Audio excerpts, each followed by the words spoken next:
you're struggling with converting binary to hex, I'll help this make sense. So if you're given something in binary, what you can do is you can chunk it. You can get groups of 4. Take those binary digits in groups of 4, because 2 to the 4th is 16. That's going to give you one. That's going to give you one digit in hex, because hex is base 16. So we've got our 2 chunks here, and I'm going to do a bunch more examples. This is just the first one. And then you can just look. Let's say you have a handy-dandy table. 0, 1, 1, 0. That's 6. Okay. 1, 1, 0, 1. That's D. So there you go.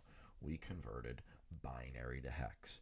So it really is that easy. I'm going to operate under the assumption that you're given a table, and I'm going to do some weirder examples now. So let's say I'm just going to literally make this up off the fly.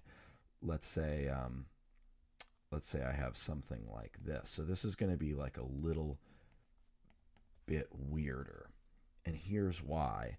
Let's say I have whatever this number is in binary. You have to start from the right if you're going to hex and do your chunks of 4.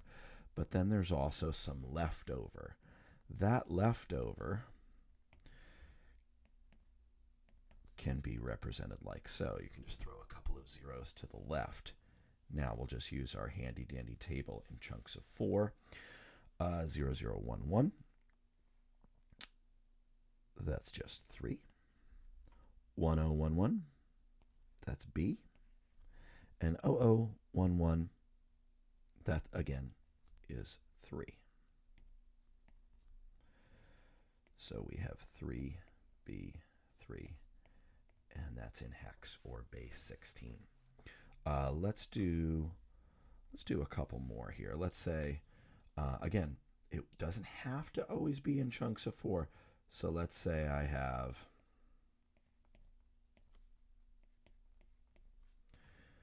here I have something like so. I've already sort of predetermined my chunks of 4. But let's say we're given this in binary. Don't let this sketch you out. Just throw a 0 placeholder there so you have your chunks of 4. Make sure you're doing this right aligned. And then we can just use our table. 1, 1, 0, 0. Well, that's C. 1, 0, 1, 1. That is B. And 0, 1, 1, 1. That is 7. And so we have converted it to hex, or base 16. So chunks of 4, if you're given something in binary, that is all you need to go to hex.